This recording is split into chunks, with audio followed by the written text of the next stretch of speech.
तो आइए बिना देरम देरी किए शुरू करते हैं आज की इस किताब को, जिसका नाम है एटॉमिक हैबिट्स, जिसे लिखा है जेम्स क्लियर ने। The fundamentals what tiny changes make a big differences. तो चलिए इस समरी को शुरू करते हैं। अच्छा, एक बात बताइए, क्या आप जानना चाहते हैं कि आप सक्सेसफुल क्यों नहीं हो रहे हैं? क्या आप खुद की आदतों को बदल करके एक सक्सेसफुल इंसान बनना चाहेंगे? अगर जवाब हाँ है तो ये समरी बिल्कुल आपके लिए ही है। इस समरी में हम सीखेंगे कि खुद की हैबिट्स को, खुद की आदतों को कैसे चेंज करें। ऐसा क्या करें कि हमें मोटिवेशन या विल पावर की जरूरत ही ना पड़े। तो आइए इस जर्नी में थोड़ा आगे बढ़ते हैं और जानते हैं। सबसे पहले बात करते हैं the surprising power of atomic habits. मतलब ये कि एक दिन में ब्रिटिश साइकिलिंग की किस्मत चेंज हो गई। 1908 से ब्रिटिश राइडर्स ने 2003 ओलंपिक्स तक सिर्फ एक ही गोल्ड मेडल जीता था। तो 110 सालों में कोई भी British cyclist tour day France नहीं जीता था। ब्रिटिश राइडर्स की परफॉर्मेंस इतनी खराब थी कि कोई भी टॉप बाइक मैन्युफैक्चरर्स टीम को बाइक बेचना नहीं चाहती थी कि कहीं उनकी रेपुटेशन ना खराब हो जाए। लेकिन जब organization governing body for professional cycling in Britain ने डेव ब्लेसफोर्ड को हायर किया तो कुछ ऐसा हुआ जो आज तक नहीं हुआ था। जो चीज उसे बाकी के कोचेस से अलग करती थी वो थी उसकी अपनी स्ट्रेटेजी को लेकर के कमिटमेंट, जिसे वो the aggregation of marginal gains बोलता था। यानी कि हर छोटी से छोटी चीज में भी इम्प्रूवमेंट की गुंजाइश देखना, यानी कि सुधार की गुंजाइश देखना। अपनी टीम में छोटे एडजस्टमेंट करके उसने अपनी स्ट्रेटेजी की शुरुआत की। और ये चेंजेस बहुत बड़े नहीं थे बल्कि छोटे छोटे थे, जैसे कि बाइक की सीट को रीडिजाइन करके ज्यादा कंफर्टेबल बनाना। उसने राइडर्स को आइडियल मसल्स टेम्परेचर मेंटेन रखने के लिए इलेक्ट्रिकली हीटेड ओवर शॉर्ट्स पहनने को बोला, टायर्स पर बेटर ग्रिप के लिए अल्कोहल रब करने के लिए बोला, वगैरह वगैरह। तो इन छोटे चेंजेस की वजह से काफी सुधार हुआ और रिजल्ट भी बहुत ही बेहतर मिल रहा था। और फिर 2008 बीजिंग ओलंपिक गेम्स में टीम ने परफॉर्म किया और झंडे गाड़ दिए। लेकिन ये हुआ कैसे? कैसे एक ऑर्डिनरी एथलीट्स की टीम वर्ल्ड चैंपियन बन गई, और वो भी छोटे छोटे चेंजेस से? कोई भी नहीं सोच सकता था कि ये स्मॉल एफर्ट्स इतना बड़ा डिफरेंस ला सकते हैं। क्योंकि अक्सर ना हम इन छोटे छोटे इम्प्रूवमेंट्स को, चाहे वो 1% ही क्यों ना हो, कभी नोटिस ही नहीं करते। लेकिन अगर आप गौर करें तो ये बड़े इफेक्टिव होते हैं और उनका इफेक्ट तुरंत तो नहीं, लेकिन कुछ सालों के बाद पक्के से नजर आता है। तो चलिए देखते हैं कि ये मैथ में कैसे वर्क करता है, यानी कि गणित में कैसे काम करता है। अगर आप एक साल में हर दिन 1% इम्प्रूव करते हैं तो साल के एंड में आप 37 टाइम्स बेटर बन चुके होंगे।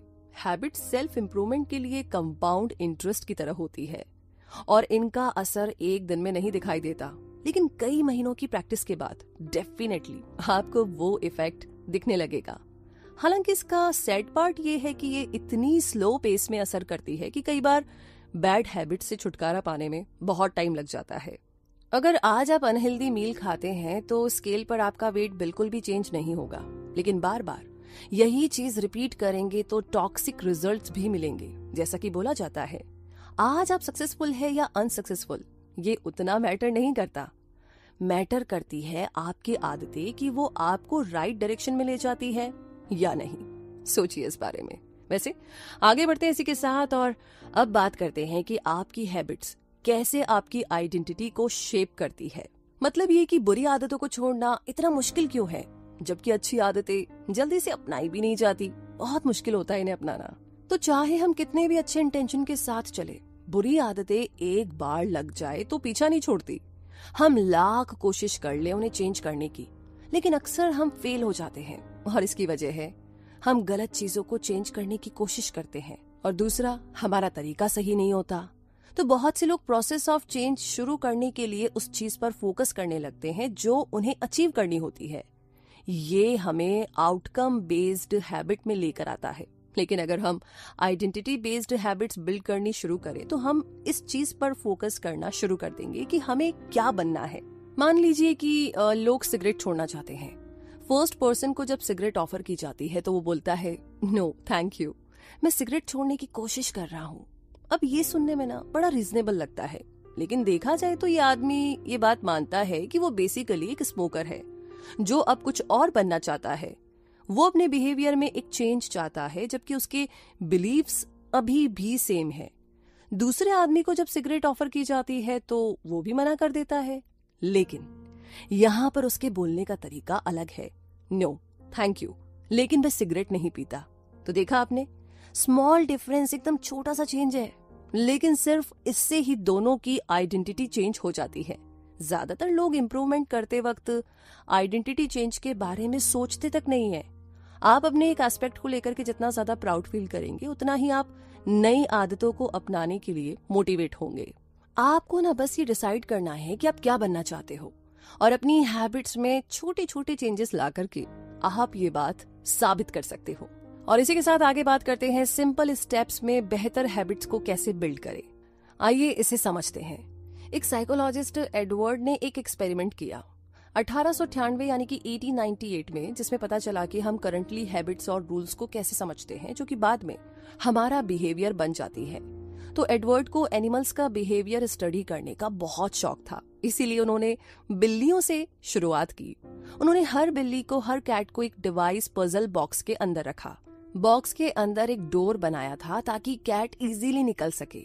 एक लीवर प्रेस करके या एक कोड लूप पुल करके ये डोर खुल जाता था। ज्यादातर कैट्स बॉक्स के अंदर जाते ही बाहर निकलने की कोशिश करती थी, तो कैट्स अपनी नोज कॉर्नेस में घुसा के देखती, अपने पंजे मारती और फिर कुछ मिनट के बाद उन्हें लीवर दिखता और फिर डोर खोल करके बाहर आ जाती थी।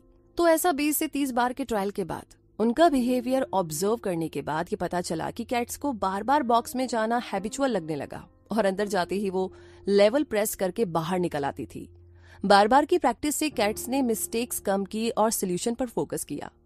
तो इस स्टडीज से एडवर्ड लर्निंग प्रोसेस को कुछ ऐसे डिस्क्राइब करते हैं, जो बिहेवियर सेटिस्फाइंग रिजल्ट्स देते हैं हम उन्हें रिपीट करते हैं, और जिनका रिजल्ट्स हमारे फेवर में नहीं होता हम उन बिहेवियर्स को अपनी हैबिट्स में शामिल नहीं करते। तो हैबिट्स क्रिएट करने के प्रोसेस को हम 4 इजी स्टेप्स में डिवाइड कर सकते हैं। सबसे पहला है क्यू, दूसरा है क्रेविंग, तीसरा है रिस्पॉन्स और चौथा है रिवॉर्ड। तो क्यू हमारे ब्रेन को बिहेवियर शुरू करने के लिए ट्रिगर करता है और रिवॉर्ड प्रिडिक्ट होता है काइंड ऑफ इंफॉर्मेशन से, और क्योंकि रिवॉर्ड्स का फर्स्ट साइन है ये अक्सर क्रेविंग्स की तरफ ले जाता है। क्रेविंग्स एक तरह से मोटिवेशनल फोर्स है। बिना किसी भी डिजायर के हम कोई एक्शन नहीं लेते। आपको सिगरेट स्मोकिंग की क्रेविंग्स नहीं होती, बल्कि उस रिलीफ की होती है जो सिगरेट पीने से मिलती है। थर्ड प्लेस पर रिस्पॉन्स आता है, और यही वो एक्चुअल हैबिट है जो आप बनाते हैं, जो किसी भी थॉट या एक्शन के फॉर्म में हो सकती है, चाहे कोई एक्चुअल रिस्पॉन्स हो या नहीं। ये डिपेंड करता है कि आप कितने मोटिवेटेड है। और फाइनली रिस्पॉन्स ही रिवॉर्ड लाता है। तो ये बेसिकली किसी भी हैबिट का गोल होता है। क्यों रिवॉर्ड को नोटिस करता है, क्रेविंग्स उस रिवॉर्ड की डिजायर रखती है, और रिस्पॉन्स रिवॉर्ड अचीव करने से जुड़ा हुआ है। अगर कोई बिहेवियर इन चारों स्टेजेस में से किसी एक के लिए भी काफी नहीं है तो ये मान के चलिए कि वो कभी भी हैबिट नहीं बन सकता, राइट? तो आइए आगे बढ़ते हैं और बात करते हैं the man who didn't look right. मतलब ये कि मैंने एक बार एक लेडी की कहानी सुनी जो कि कई सालों तक पैरामेडिक की जॉब करती थी, जो एक बार एक फैमिली गैदरिंग में गई। उसने वहां अपने फादर इन लॉ को देखा तो बड़ी कंसर्न हो गई। उसने अपने फादर इन लॉ से कहा कि उसे उनकी कंडीशन कुछ ठीक नहीं लग रही है, इसलिए उन्हें तुरंत हॉस्पिटल जाना चाहिए। और कुछ ही घंटों के बाद हॉस्पिटल में उनकी सर्जरी की गई, जिससे ये पता चला कि एक मेजर आर्टरी ब्लॉक्ड थी, जिससे उन्हें कभी भी हार्ट अटैक आ सकता था। उस लेडी के अलर्टनेस की वजह से ओल्ड मैन की जान बच गई थी। ह्यूमन ब्रेन एक प्रिडिक्शन मशीन की तरह है। ये हर स्मॉल डिटेल को ऑब्जर्व करता है। ये हर टाइम ऑब्जर्व करता है कि आपके आसपास क्या चल रहा है, जो काम आपकी हैबिट में शामिल है। जैसे कि एक पैरामेडिक एक हार्ट अटैक पेशेंट का फेस देख करके ही समझ जाता है कि अटैक आने वाला है, उसी तरीके से आपका ब्रेन भी नोटिस करने लगता है कि क्या चीज आपके लिए इम्पोर्टेंट है। और जितनी आपकी प्रैक्टिस बढ़ेगी, आप खुद ही उन क्यूज को नोटिस करना शुरू कर देंगे जो सर्टेन रिजल्ट्स को प्रिडिक्ट करती है। वो क्यूज जो हमारी हैबिट्स को इतना कॉमन बना देते हैं कि हमें नजर भी नहीं आते। लेकिन नई आदतें बनाने से पहले हमें अपने करंट हैबिट्स पर, हमारी जो आज की आदतें हैं, उन पर ध्यान देना होगा। वैसे ये थोड़ा मुश्किल काम है, क्योंकि ये इतनी पुरानी आदतें होती है कि ऑटोमेटिक हैबिट्स बन जाती है। इसमें सबसे बड़ा चैलेंज है जो आप एक्चुअल में करते हो उसके बारे में अवेयर होना।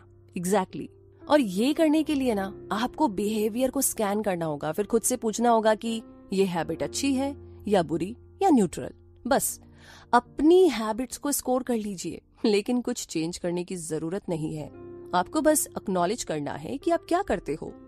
फॉल्ट्स के लिए खुद को ब्लेम ना करें और ना ही खुद को सक्सेस के लिए प्रेज करें। बिहेवियर चेंज का प्रोसेस हमेशा अवेयरनेस से शुरू होता है। आपको पता होना चाहिए गलत कर रहे हो, ठीक कर रहे हो, ये न्यूट्रल है। ओके, इसी के साथ आगे बढ़ते हैं इस जर्नी में और बात करते हैं the best way to start a new habit, जो बहुत इंपॉर्टेंट है एंड आई एम श्योर आपको मजा आने वाला है। तो बात ऐसी है कि ग्रेट ब्रिटेन के कुछ रिसर्चर्स ने 2 वीक्स के लिए 248 लोगों पर बेटर एक्सरसाइज हैबिट्स बिल्ड 2001 करने के लिए रिसर्च कंडक्ट किया। फर्स्ट ग्रुप एक कंट्रोल ग्रुप था जिन्हें बस ट्रैक करना था कि वो कितनी बार एक्सरसाइज करते हैं। सेकेंड ग्रुप मोटिवेशन ग्रुप था, उन्हें बोला गया था कि वो अपनी एक्सरसाइज ट्रैक करे और एक्सरसाइज के ऊपर कुछ बुक्स भी पढ़े। इसके अलावा रिसर्चर्स ने उन्हें बोला कि वर्कआउट करने से कोरोनरी हार्ट डिजीज का रिस्क कम होता है और हार्ट हेल्थ इंप्रूव होती है।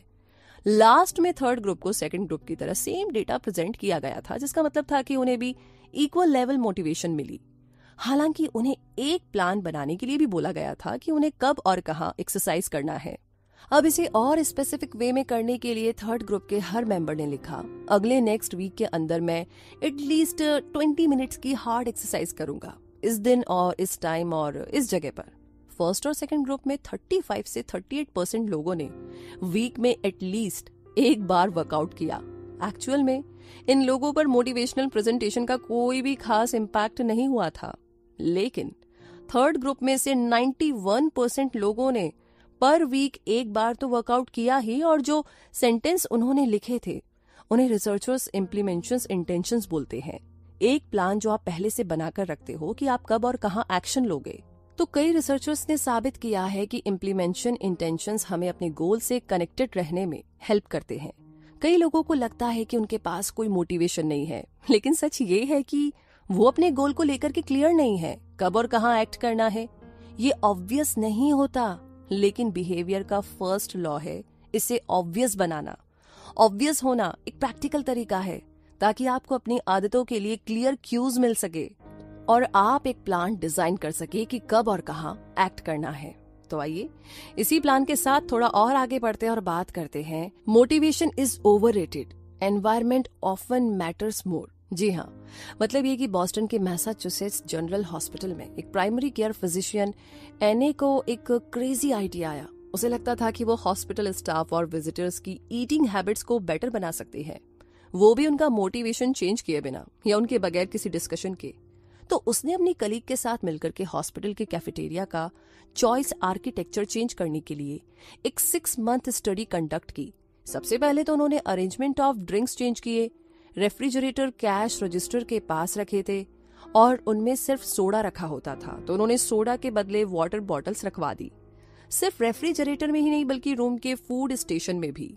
तो सोडा अभी भी मेन रेफ्रिजरेटर में था, लेकिन वाटर अब सब जगह अवेलेबल था। अगले 3 महीने में सोडा की सेल 11.4% तक डिक्लाइन हो गई थी, जबकि बॉटल वाटर की सेल 25.8% इंक्रीज हो गई थी। तो इसी तरह के चेंजेस कैफेटेरिया के फूड में भी किए गए और यहाँ भी उन्हें सेम रिजल्ट्स मिले, लेकिन किसी ने कुछ नोटिस नहीं किया। अक्सर लोग चीजें इसलिए नहीं लेते या खाते कि उन्हें वही चीज चाहिए, बल्कि उनका लेना या खाना डिपेंड करता है कि वो चीज रखी कहाँ पर है। मान लीजिए आप किचन में गए, वहां पर आपको 1 प्लेट कुकीज मिल जाती है, तो आप तुरंत कुकीज खाने बैठ जाओगे। आप इसलिए नहीं खा रहे हो कि आपको भूख लगी है, बल्कि आपको ना कुकीज दिख गई है तो आपको खाने का मन किया और आपने खा लिया। बस आपकी हैबिट्स भी ना इसी तरीके से चेंज हो जाती है। बस डिपेंड करता है कि आप कहाँ पर हो और आपके सामने क्या क्यूज है। ह्यूमन बिहेवियर फॉर्म करने में एनवायरनमेंट का इनविजिबल हाथ माना जाता है, चाहे हमारी पर्सनैलिटीज कितनी भी डिफरेंट क्यों ना हो। कुछ बिहेवियर खुद ब खुद हमारे एनवायरनमेंट कंडीशन की वजह से भी बन जाते हैं। अनफॉर्चुनेटली जिस एनवायरनमेंट में हम रहते हैं और काम करते हैं, हमें कुछ स्पेसिफिक एक्शंस लेने से रोक देता है, क्योंकि बिहेवियर को ट्रिगर करने का कोई ऑब्वियस क्यू होना जरूरी है। तो आप किसी हैबिट को अपनी लाइफ का मेन पार्ट बनाना चाहते हो तो क्यू को अपने एनवायरनमेंट का मेन पार्ट बनाइए। और इसी के साथ अब आगे बात करते हैं the secret to self control, और ये बहुत जरूरी है। एक्चुअली जब वियतनाम वॉर अपने 16th ईयर में चल रही थी, तो कनेक्टिकट से कांग्रेसमैन रॉबर्ट 1971 स्टीलिए और इलिनॉइस से मॉर्गन मर्फी ने एक डिस्कवरी की जिसने अमेरिकन पब्लिक को हैरान कर दिया। उन्होंने जब ट्रुप विजिट किया तो उन्हें पता चला कि जितने भी यूएस सोल्जर्स वहां पर भेजे गए थे उनमें से ऑलमोस्ट 15% ड्रग एडिक्ट थे। इसके फॉलोअप रिसर्च से ये बात सामने आई कि वियतनाम भेजे गए 35% सर्विस मेंबर हेरोइन ट्राई कर चुके थे और 20% को ड्रग की लत थी। इस डिस्कवरी की वजह से एक special action office of drug abuse prevention create किया गया ताकि जब ये सर्विस मेंबर वापस अमेरिका लौटे तो उनकी ये लत छुड़ाई जा सके या उन्हें रिहैब में रखा जाए। तो ली रॉबिन्स एक रिसर्च इंचार्ज थे और उन्होंने साबित किया कि अगर एनवायरनमेंट में रेडिकल चेंज आ जाए तो एडिक्शंस भी तुरंत डिसअपियर हो सकता है। वियतनाम में गए हुए सोल्जर्स अपना सारा टाइम ऐसी क्यूज के बीच स्पेंड करते थे जो उन्हें हेरोइन लेने के लिए ट्रिगर करता था। एक तो ये इजीली एक्सेसिबल था, ऊपर से वॉर का स्ट्रेस और फिर उनके साथ ही भी हेरोइन यूजर्स थे और अपने घर परिवार से दूर रहने का टेंशन एक एंजाइटी क्रिएट करता था। लेकिन जब ये सोल्जर्स वापस अमेरिका आए तो उन्हें ऐसा माहौल मिला जिसमें ऐसे कोई क्यूज थे ही नहीं जो उन्हें ड्रग लेने पर मजबूर करते। इसीलिए उनकी हैबिट्स भी खुद ही चेंज हो गई। इसीलिए वियतनाम स्टडी बैड हैबिट्स को लेकर के हमारे बहुत से कल्चरल बिलीफ्स को गलत साबित करती है। हमारा कल्चर सिखाता है कि हमारी सारी प्रॉब्लम्स का सॉल्यूशन बस थोड़े से डिसिप्लिन में है, लेकिन रीसेंट रिसर्चर्स ने कुछ और ही साबित किया है। जब साइंटिस्ट ने ऐसे लोगों को ऑब्जर्व किया जिनका सेल्फ कंट्रोल बहुत स्ट्रांग था तो उन्हें पता लगा कि ये लोग भी उन लोगों से ज्यादा डिफरेंट नहीं है जो स्ट्रगल कर रहे हैं, बल्कि डिसिप्लिन लोग अपनी लाइफ में बेटर इसीलिए हैं क्योंकि ये लोग खुद को टेम्पटिंग सिचुएशन से दूर रखते हैं। जो लोग सबसे ज्यादा सेल्फ कंट्रोल वाले होते हैं वो सबसे कम कंट्रोल यूज करते हैं। अगर आपको हर बार कंट्रोल करने की जरूरत ना पड़े तो सेल्फ कंट्रोल प्रैक्टिस करना ज्यादा इजी होता है। दूसरे शब्दों में बोलूं तो हमारा सेल्फ कंट्रोल हमारी बुरी आदतें दूर नहीं करता है। आपकी एनर्जी कुछ ऐसी चीजों में डायरेक्ट होनी चाहिए जो ज्यादा पावरफुल है, जैसे कि अपने एनवायरनमेंट को ऑप्टिमाइज करना। अपनी अच्छी आदतों का ऑब्वियस क्यूज बनाइए और बुरी आदतों का क्यूज इनविजिबल कर दीजिए। एग्जैक्टली इतना ही करना है। आइए आगे जानते हैं कि और क्या क्या करना होगा हमें। तो बात करते हैं how to make a habit irresistible. मतलब ये कि आयरलैंड डबलिन के एक इलेक्ट्रिकल इंजीनियरिंग स्टूडेंट रॉनन को नेटफ्लिक्स देखना बहुत पसंद है, लेकिन उसे ये भी पता है कि उसे एक्सरसाइज करनी चाहिए। तो उसे एक आइडिया आता है, वो अपने स्टेशनरी बाइक को अपने लैपटॉप और टीवी से कनेक्ट कर देता है। फिर वो एक ऐसा कंप्यूटर प्रोग्राम बनाता है जिससे साइकिल को एक खास स्पीड पर चलाने पर नेटफ्लिक्स काम करने लगता है। उसने टेम्पटेशन को इस तरह यूज किया कि अब उसे एक्सरसाइज करना और भी मजेदार लगने लगा। तो ये चीज कैसे काम कर गई? सिंपल है, जो एक्शन आपको करने की जरूरत है उसे उस एक्शन से कनेक्ट कर दीजिए जो आप करना चाहते हैं।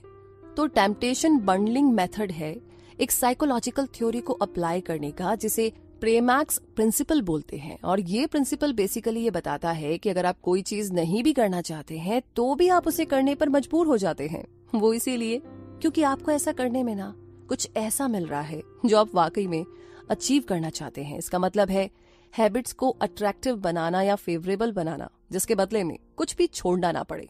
इसी के साथ आगे बढ़ते हैं, बात करते हैं the role of family and friends in shaping your habits. और ये भी काफी ज्यादा इंपॉर्टेंट है क्योंकि हम अपनी फर्स्ट हैबिट्स चूज नहीं करते, हम ना उन्हें नकल करते हैं। क्योंकि हम अपनी फैमिली और फ्रेंड्स, अपने चर्च, अपने स्कूल, अपनी लोकल कम्युनिटी और सोसाइटी, इन सबको फॉलो करते हैं।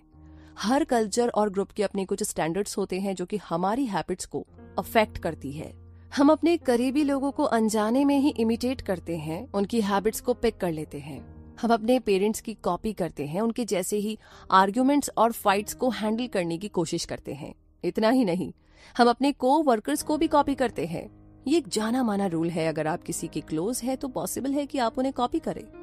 एक स्टडी से पता चला है कि अगर हमारा कोई फ्रेंड फैट है तो हमारे फैट होने के चांसेस भी 57% बढ़ जाते हैं, या इसके उलट भी हो सकता है। एक तरह से बोले तो हमारे दोस्त और फैमिली इनविजिबल पीयर प्रेशर है। ये जिस डायरेक्शन में जाते हैं हम भी उधर ही जाते हैं। बिल्कुल, पीयर प्रेशर तभी बुरा है जब वो बैड इन्फ्लुएंस डाले। इसीलिए बेस्ट थिंग है कि ऐसा कल्चर ज्वाइन कीजिए जहां पर आपकी गुड हैबिट्स को वेलकम और एनकरेज किया जाए। इसी के साथ आगे बात करते हैं how to find and fix the causes of your bad habits.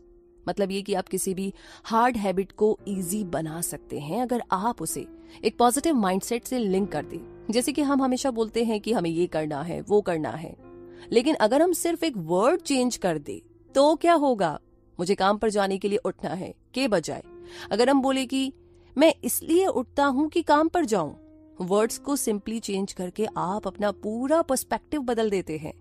इस तरह से आप अपनी हैबिट्स के बेनिफिट्स को हाईलाइट करते हैं, ना कि सेटबैक और डिसएडवांटेजेस को। जो चीज आप में बैड हैबिट्स लाती है उसे ढूंढ करके फिक्स करने का सीक्रेट है कि आप उस एसोसिएशन को रीफ्रेम करो जो उसके बारे में आप सोचते हो। इस तरह से आप किसी भी हार्ड और बुरी हैबिट को एक मजेदार हैबिट में टर्न कर सकते हैं। इसी के साथ आगे बात करते हैं walk slowly but never backward. जी हाँ, हैबिट फॉर्म करना एक प्रोसेस है जिसमें एक बिहेवियर रिपीटेशन के बाद ऑटोमेटिक रिफ्लेक्स बन जाता है। हैबिट रिपीटेशन ब्रेन में क्लियर फिजिकल चेंजेस लाता है। जैसे एग्जांपल के लिए म्यूजिशियंस के ब्रेन का सेरिबेलम पार्ट नॉन म्यूजिशियंस के कंपेयर में बड़ा होता है। हर बार जब आप कोई एक्शन रिपीट करते हो तो आप असल में एक स्पेसिफिक न्यूरल सर्किट को एक्टिवेट करते हो जो उस हैबिट से जुड़ा होता है। हैबिट फॉर्मेशन में टाइम कितना लगा ये उतना मैटर नहीं करता। टाइम का कभी भी प्रॉब्लम नहीं था। मैटर ये करता है कि वो रेट जिस पर आप सर्टेन बिहेवियर को परफॉर्म करते हो, जैसे कि आप कोई चीज 40 दिन में 2 बार करो या 200 बार, ये टाइम की बात नहीं है बल्कि फ्रीक्वेंसी की बात है। कोई भी हैबिट क्रिएट करने के लिए आपको उसकी प्रैक्टिस करनी पड़ेगी, फ्रीक्वेंसी बढ़ानी पड़ेगी। इसी के साथ आगे बात करते हैं the law of least effort, यानी कि एनर्जी जो होती है ना वो बहुत ही कीमती है और ब्रेन इस तरह बना है कि ये जब चाहे इसे कंजर्व कर सकता है। ये एक ह्यूमन नेचर है कि हम लॉ ऑफ लीस्ट एफर्ट को फॉलो करते हैं, जो कहता है कि जब लोगों को 2 सेम चॉइस दी जाती है तो जिस काम में ज्यादा एफर्ट नहीं लगता लोग नेचुरली उसी को चूज करेंगे। हर एक्शन में एक सर्टेन अमाउंट ऑफ एनर्जी लगती है और जितनी ज्यादा एनर्जी की डिमांड होगी उतना ही कम हम उसे करना चाहेंगे। कुछ सेंस में देखें तो हर हैबिट सिर्फ एक ऑब्स्टिकल है उस चीज के बीच में जो आप चाहते हैं। डाइट एक ऑब्स्टिकल है फिट होने के लिए, मेडिटेशन एक ऑब्स्टिकल है मन की शांति के लिए।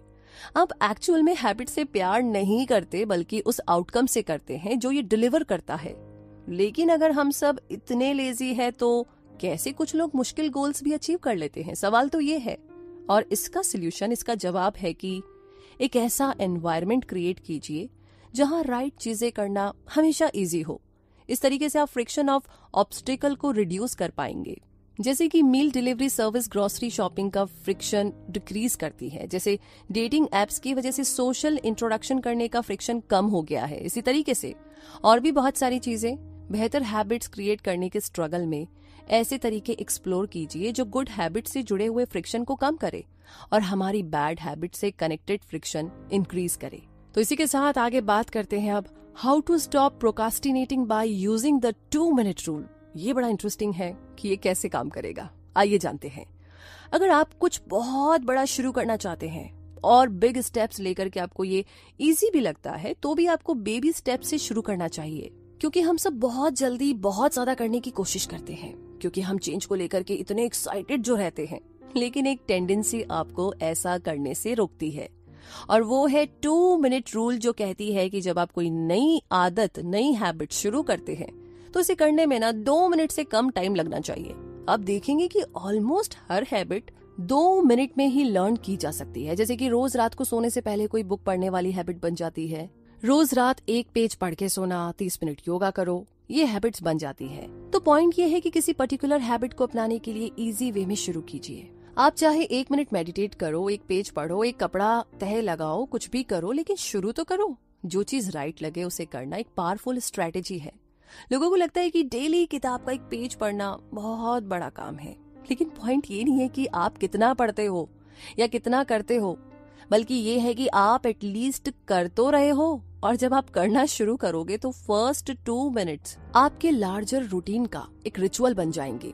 एक्चुअली ये एक आइडियल तरीका है किसी भी डिफिकल्ट स्किल में एक्सपर्ट बनने के लिए। अगर एक बार हैबिट बन जाए तो ऐसा भी पॉइंट आएगा कि आप वो एक्शन एकदम परफेक्ट वे में रूटीनली करने लगोगे। आप इस 2 मिनट रूल को हैबिट शेपिंग टेक्निक से मिक्स कर सकते हैं, जिससे कि आपकी हैबिट आपको अपना अल्टीमेट गोल दिला सके। क्योंकि कोई भी हैबिट एस्टेब्लिश करने के बाद इसे इंटरमीडिएट स्टेप्स तक ले जाए और प्रोसेस को तब तक रिपीट कीजिए जब तक कि आप इसमें एक्सपर्ट नहीं बन जाते। उसके बाद ही अगले लेवल तक जाइए। फिर आप देखेंगे कि जो हैबिट आप बिल्ड कभी करना चाहते थे वो आज आपकी पर्सनैलिटी का पार्ट बन गई है। राइट, एकदम 2 मिनट वाले रूल से।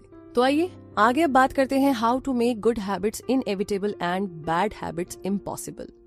मतलब ये कि समर की बात है, विक्टर ह्यूगो एक फ्रेंच राइटर थे और एक इम्पॉसिबल डेडलाइन से परेशान थे। उसने 12 महीने पहले अपने पब्लिशर को एक नई किताब लिखने का प्रॉमिस किया था, लेकिन लिख नहीं पाया था। इसके बदले उसने दूसरे प्रोजेक्ट्स पर काम शुरू कर दिया था और अपना प्रॉमिस डिले करता रहा। ह्यूगो का पब्लिशर फ्रस्ट्रेट हो गया, इसलिए उसने 6 मंथ्स के अंदर की एक डेडलाइन सेट कर दी। ह्यूगो को बोला गया कि उसे फरवरी 1831 तक बुक को कंप्लीट करनी है और 1830 की डेडलाइन ऑलरेडी दी थी। अब वो कैसे डेडलाइन से पहले कंसंट्रेट करके एक बढ़िया किताब लिखे? लेकिन ह्यूगो ने एक अजीब काम किया। उसने अपने सारे कपड़े एक असिस्टेंट को दिए और बोला इन्हें लॉक करके रख दो। इस तरह अब उसके पास बाहर जाने के लिए कोई कपड़े नहीं बचे थे, तो उसके पास घर में बैठ करके किताब लिखने के अलावा कोई भी ऑप्शन नहीं बचा था। 1830 के पूरे फॉल और विंटर सीजन में वो जी जान से लिखता रहा। उसकी ये book the hunchback of Notre Dame जनवरी 14, 1831 से 2 हफ्ते पहले ही पब्लिश हो गई थी। तो अच्छी आदतें इजीली बनाना सक्सेस नहीं है, बल्कि बैड हैबिट्स को हार्ड बनाना है। एग्जैक्टली। आगे बात करते हैं अब the cardinal rule of behaviour change. मतलब ये कि जब कोई एक्सपीरियंस सेटिस्फाई करता है तो हम उस बिहेवियर को ज्यादा रिपीट करते हैं, और ये पूरी तरह लॉजिकल है, क्योंकि प्लेजर चाहे छोटी छोटी चीजों का ही क्यों ना हो, हमारे ब्रेन को एक सिग्नल भेजता है कि ये चीज अच्छी है, इसे दोबारा करो। अब च्युइंगम का ही एग्जांपल ले लीजिए। शुरुआत की च्युइंगम्स में कोई टेस्ट नहीं होता था, सिर्फ ब्लेंड रेजिन्स, बिल्कुल भी टेस्टी नहीं। लेकिन 1891 में इसमें फ्लेवर्स ऐड किए जाने लगे। तो ये बात भी लॉजिकल है कि अगर किसी एक्सपीरियंस में मजा नहीं आता है तो उसे रिपीट करने का कोई मतलब नहीं है। कार्डिनल रूल यही कहता है, जिसमें रिवॉर्ड मिले वही चीज रिपीट की जाती है, और जिसमें पनिशमेंट मिले उसे अवॉइड किया जाता है। लेकिन ये नियम, ये रूल थोड़ा सा ट्रिकी है। हम सिर्फ किसी तरह का सेटिस्फैक्शन ही नहीं ढूंढते, बल्कि हम इमीडिएट सेटिस्फैक्शन देखते हैं। सभी हैबिट्स का टाइम के साथ साथ अलग अलग आउटकम मिलता है, और ये आउटकम्स अक्सर अजीब होते हैं। अब जैसे कि बैड हैबिट्स का आउटकम अक्सर मजा देता है, लेकिन अल्टीमेट आउटकम बुरा होता है। जबकि गुड हैबिट्स शुरू में मुश्किल लगती है, लेकिन इसका लॉन्ग टर्म आउटकम हमें बेनिफिट देता है। तो एक रिवॉर्ड जो अभी मिलने वाला है, अक्सर हमें फ्यूचर के रिवॉर्ड से ज्यादा पसंद होता है। इंस्टेंट सेटिस्फैक्शन की चाहत में लोग अपना सारा टाइम इमीडिएट प्लेजर पाने में स्पेंड करते हैं। लेकिन हम जो चीज बोलना चाहते हैं वो ये है कि जब हम इमीडिएट रिवॉर्ड की बात करते हैं तो वो किसी बिहेवियर का एंड होता है। आप किसी बैड हैबिट का एंड करना चाहते हो और चाहते हो कि ये सेटिस्फाइंग हो, तो चेंज अगर एंजॉयबल है तो इजी हो जाता है। कोशिश कीजिएगा। आगे बात करते हैं how to sticks with good habits every day. मतलब सब प्लान करके अच्छी आदतें करनी शुरू कर दी, लेकिन उस पर अमल करना भी बहुत जरूरी है। मतलब ये कि बेंजामिन फ्रैंकलिन जब 20 के थे तो रोज एक छोटी सी बुकलेट अपने साथ हमेशा रखते थे, जिसमें वो अपने 13 पर्सनल गुड बिहेवियर का ट्रैक रख सके। इस लिस्ट में इस तरह के गोल्स थे: लूज नो टाइम, मतलब टाइम वेस्ट मत करो, हमेशा कुछ ना कुछ यूजफुल करते रहो। हर दिन के एंड में वो अपनी लिस्ट खोलकर देखते और अपनी प्रोग्रेस को रिकॉर्ड करते थे। इसे हम हैबिट ट्रैकर भी बोल सकते हैं, और ये अपनी हैबिट्स को चेक करने का एक इजी तरीका है। हैबिट ट्रैकिंग काफी पावरफुल है क्योंकि इसमें multiple laws of behaviour change use होता है। ये किसी बिहेवियर को ऑब्वियस बनाता है, क्योंकि हर बार जब आप लिस्ट ओपन करते हो, ये आपके सामने लिखा होता है, फिर एक एक्शन से दूसरा जुड़ जाता है। हैबिट ट्रैकिंग किसी भी हैबिट को मजेदार बना देती है, क्योंकि मोटिवेशन का मोस्ट इफेक्टिव फॉर्म है प्रोग्रेस, और ये हैबिट को सेटिस्फाइंग बनाती है। अब ये बात तो सब जानते हैं कि अपनी टू डू लिस्ट में से कोई आइटम क्रॉस करना कितना सेटिस्फाइंग लगता है। हम सबको रिजल्ट्स मिलना कितना अच्छा लगता है, इसमें कोई शक नहीं है। और यही वजह है कि मोटिवेटेड रहने के लिए हैबिट ट्रैकिंग बहुत जरूरी है, ताकि आपकी नजर हमेशा अपने गोल्स पर रहे। तो इसी बात को आगे बढ़ाते हुए अब बात करते हैं how an accountability partner can change everything. मतलब ये कि जैसे हम एंजॉय करने के बाद कोई एक्सपीरियंस रिपीट करते हैं, वैसे अगर एक्सपीरियंस पेनफुल रहा तो हम उसे अवॉइड भी करना चाहेंगे। पेन एक इफेक्टिव टीचर होता है। अगर फेलियर पेनफुल है तो हम उसे फिक्स करते हैं, लेकिन अगर किसी फेलियर का हम पे कोई इफेक्ट नहीं होता तो हम उसे इग्नोर करते हैं। मिस्टेक जितनी इमीडिएट और कॉस्टली होगी उतना ज्यादा हम सीखते हैं। जैसे कि बैड रिव्यू का डर एम्प्लॉय को अच्छा काम करने पर मजबूर कर देता है। कॉन्सिक्वेंसेज अगर एक्सट्रीम हो तो लोग जल्दी से सीख लेते हैं। इसीलिए कभी कभी एक अकाउंटेबल पार्टनर के होने से हेल्प मिलती है, क्योंकि तब आपको पता होता है कि कोई आपको वॉच कर रहा है, देख रहा है, ताकि आप मोटिवेटिंग और पावरफुल बने। अगर तुरंत रिजल्ट भुगतने पड़े तो आप काम को कभी डिले नहीं करेंगे, और अगर आप अपना वर्क डिले करते हो तो आपके बॉस की नजरों में आप एक लेजी और अनट्रस्टवर्दी इंसान हो। और ये सभी जानते हैं कि हम अपने आसपास के लोगों के ओपिनियन की कितनी ज्यादा परवाह करते हैं, जो हमें टॉप तक पहुंचने में मदद करते हैं। इसीलिए इस तरह का कोई पार्टनर होना आपके लिए ना बहुत मददगार साबित होगा। तो अब आगे बात करते हैं advance tactics, how to go from being merely good to being truly great. मतलब ये कि जब आपको किसी हैबिट की अच्छे से प्रैक्टिस हो जाती है तो ये थोड़ी बोरिंग और पार्ट ऑफ रूटीन लगती है। जो आपको चाहिए था आपको मिल गया तो जाहिर सी बात है कि अब आपका उतना इंटरेस्ट नहीं रहेगा।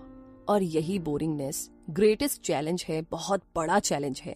हम अपनी आदतों से इसीलिए बोर हो जाते हैं क्योंकि अब वो हमें पहले की तरह सेटिस्फैक्शन नहीं दे रही और हम हमेशा आउटकम एक्सपेक्ट करते हैं। लेकिन सच तो ये है कि ये चीज मैटर नहीं करती कि आप किस चीज में बेटर बनना चाहते हैं। अगर आप उसे तभी करते हैं जब वो आपको एक्साइट करती है, क्योंकि तब आप कोई भी ग्रेट रिजल्ट पाने के लिए बिल्कुल भी कंसिस्टेंट नहीं रहेंगे। हाँ, ऐसे भी दिन होंगे जब आपको क्विट करने का मन करेगा, लेकिन पेनफुल, बोरिंग और एग्जॉस्टिंग होने के बाद भी अगर आप जमे रहते हैं तो ये बहुत बड़ी बात है। एक अमैच्योर और एक प्रोफेशनल के बीच में सिर्फ यही डिफरेंस होता है। तो एक ही तरीका है, जो भी आप करें दिल से करें, उसे एंजॉय करें। हैबिट्स का बस एक ही डाउन साइड है कि हम अक्सर स्मॉल मिस्टेक्स को नोटिस नहीं करते, क्योंकि आप कोई चीज आदत की वजह से बार बार करते हैं, आप उसे इम्प्रूव नहीं करते। वैसे इस बारे में परेशान होने की ज्यादा जरूरत नहीं है, क्योंकि कुछ हैबिट्स को कांस्टेंट इम्प्रूव करने की जरूरत नहीं पड़ती। जैसे एग्जांपल के लिए आप अपने शूज कैसे बांधते हैं, लेकिन जब आप किसी काम में मास्टर बनना चाहते हैं तो सिर्फ हैबिट से काम नहीं चलेगा, आपको उसके लिए हार्ड प्रैक्टिस भी करनी पड़ेगी, जब तक कि आपको सर्टेन स्किल्स ना आ जाए। बस आपको क्या करना है कि अपनी परफॉर्मेंस को लेकर के अलार्म्ड रहे, ताकि आप खुद को इम्प्रूव कर सके, खुद को old thinking and acting pattern में लॉक ना करें। लाइफ जो है ना हमारी हर पल चेंज हो रही है, तो आप भी अपनी हैबिट्स और बिलीफ्स को चेंज कीजिए और खुद में कभी भी सेल्फ अवेयरनेस की कमी ना आने दे। ये बहुत बड़ी चीज है और बहुत ही कमाल की। तो इन सारी बातों के साथ, इन सारे सिद्धांतों के साथ अब टाइम आ गया है इस समरी के कंक्लूजन को जानने का। तो दोस्तों, हमने समरी में देखा कि एटॉमिक हैबिट्स कितनी पावरफुल है और उन्हें कैसे डेवलप किया जा सकता है। हमने हैबिट्स बदलने के लिए 4 स्टेप्स भी देखे। हमने 2 मिनट रूल के बारे में भी जाना और सीखा। इन शॉर्ट हमने देखा कि कैसे हैबिट्स हमारी आइडेंटिटी को चेंज कर सकती है। जो हमें चाहिए वो हम सब कुछ अचीव कर सकते हैं, लेकिन एक छोटा सा बेबी स्टेप तो हमें लेना ही होगा, और उसके लिए बहुत सारी शुभकामनाएं।